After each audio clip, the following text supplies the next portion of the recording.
Hi everybody, so today's video is going to be a different kind of video. I decided to make something a little bit more fun, a little bit lighthearted, on a subject that a lot of women and men don't know too much about or are wondering about that I know some things about. And that is, from the title, hopefully you can see, is Brazilian waxing. Um, yeah, first of all, a little side note. I would like to mention that I'm actually filming this on my birthday.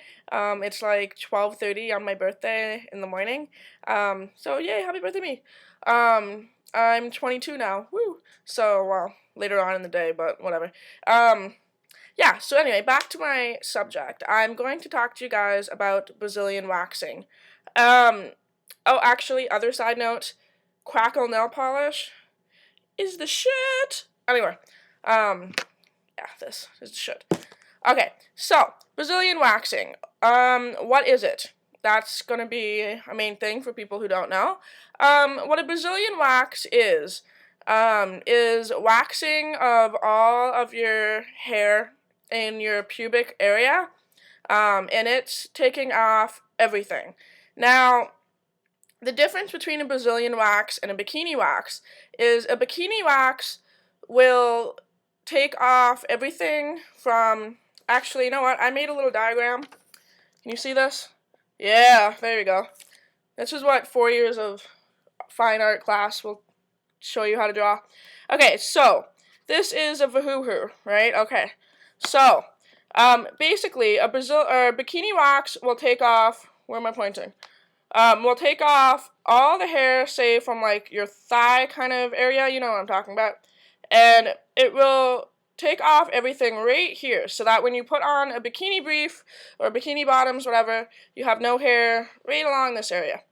Now, there's something that's also called an extended bikini, and an extended bikini is taking off a little bit more, so that you still have like a little bit of hair there, like a landing strip or, you know, whatever you guys want to call it.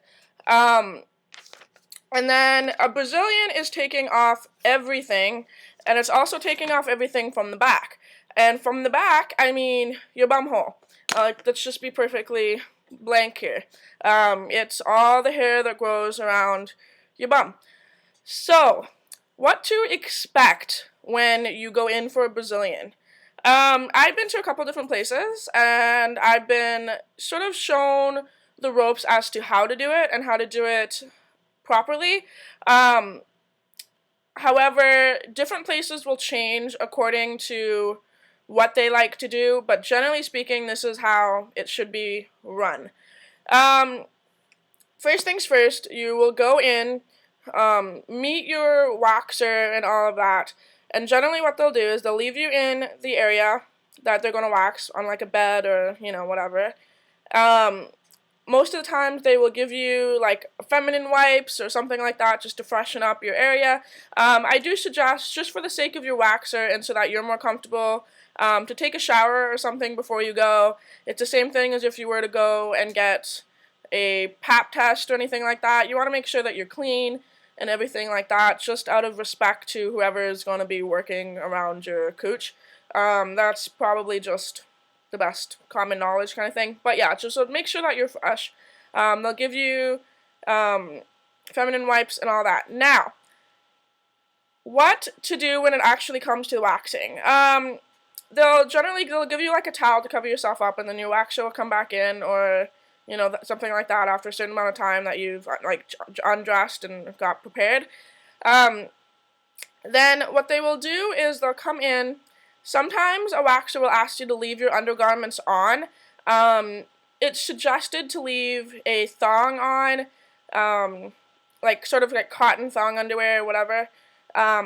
This is because you can easily move it to the side, and it actually will assist the waxer in doing certain areas, which I'll tell you about in a second. Yeah, or some waxers will ask you to get completely nude.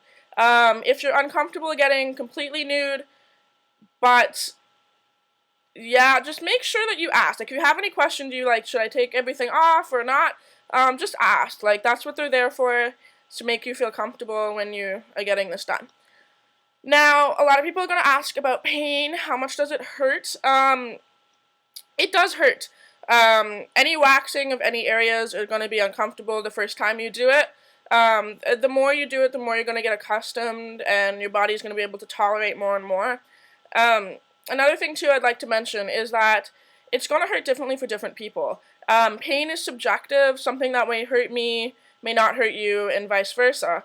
However, I will say that people who have darker skin, thicker hair, and you guys know what I mean by thicker hair, darker hair and more of it will hurt more than, say, somebody who has less hair, who is not as coarse, and there's not as much of it. So this goes to, like, with saying sort of people of maybe like darker skin tones and people with darker hair, their hair is actually rooted a little bit deeper than, say, myself, someone who's like pale skinned or redheads or something like that with very pale skin. It's just the way that the hair growth actually works. So people with more hairs is going to hurt a little bit more. Another question that's commonly asked is, how long should my hair be? This can change a little bit. It's not a set thing. The shorter your hair is, the less of an even wax you're going to receive. So like if you have just stubble, there's no point.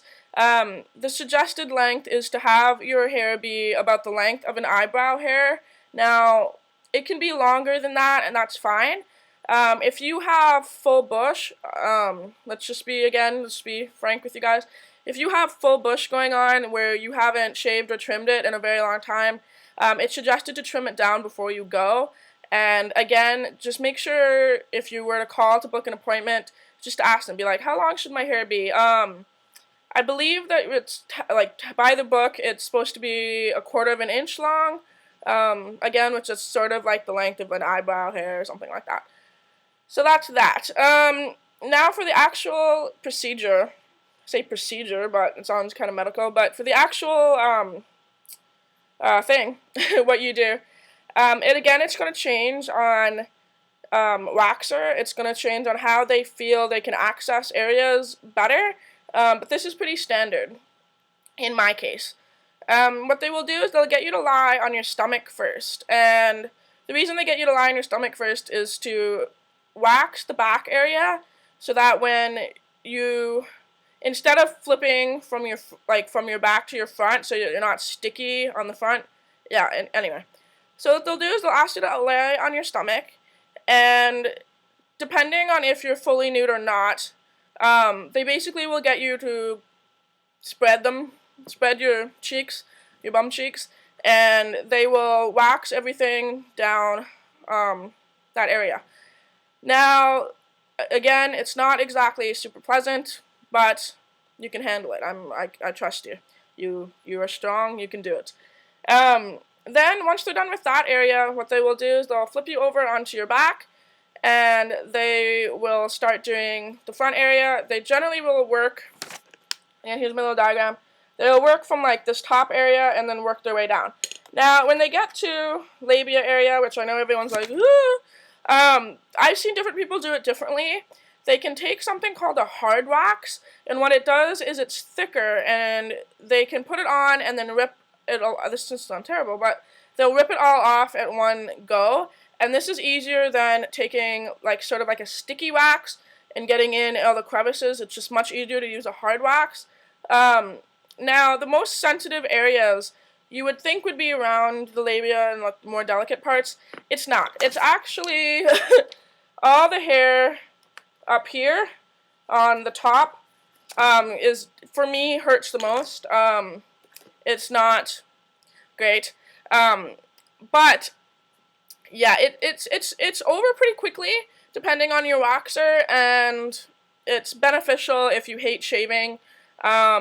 Me now, I've been getting them done for a bit, so my hair doesn't go back, say, maybe like a month and a half, even longer, depending. And yeah, it's great if you're into that sort of thing.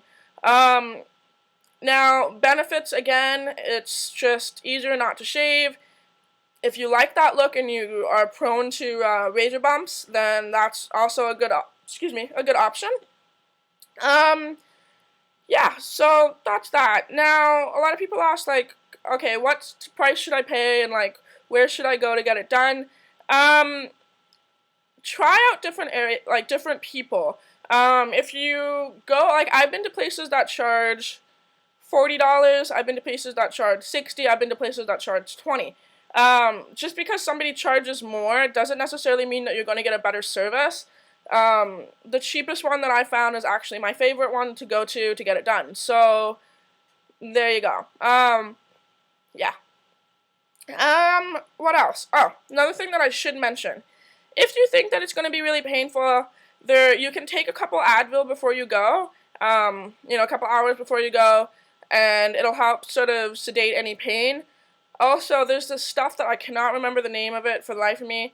I'm going to watch this and remember it, but it's sort of like a topical cream that you put on, and it numbs any of that area, and it's good for that. So, again, if you're in the market and you can't handle it, then you can do that. Yeah, so that's kind of about Brazilian. If you guys have any more questions, please let me know. Another thing too, I should add on, again, it's all coming to me as I talk, is how do you know your waxer is doing it right? With waxing, let me just add some hair to my vagina here. Okay, so say you have hair right here, and your hair growth goes down. Generally what they want to do is you want your waxer to put wax on the direction of the hair growth, rip in the opposite. That's just standard, and yeah, but however, I did watch a lady once put wax all over the top part, slap on a strip, and rip it off sideways. It hurt, and for the girl who I watched get it done, it hurt really bad, and that's not the proper way to do it, and you don't really know until you're in there. So, if you find that you didn't like the waxer that you went to the first time you did it, or whatever, if you changed it, don't go back to them. Go and find a different one. Just because you had a bad experience, say, the first time, doesn't mean that you're going to have a bad experience from a different person. It just means that that person who did it may not be experienced. They may do it in a way that doesn't make you feel comfortable. So in a way, you have to shop around until you're satisfied with how someone does it. Yeah, that's everything. I've rambled on long enough. Please, if you guys have questions, leave them in the comments. And yeah, so I wish you guys happy hairless cooches. And yeah, and that's it. So until my next video, I will talk to all you soon. Bye.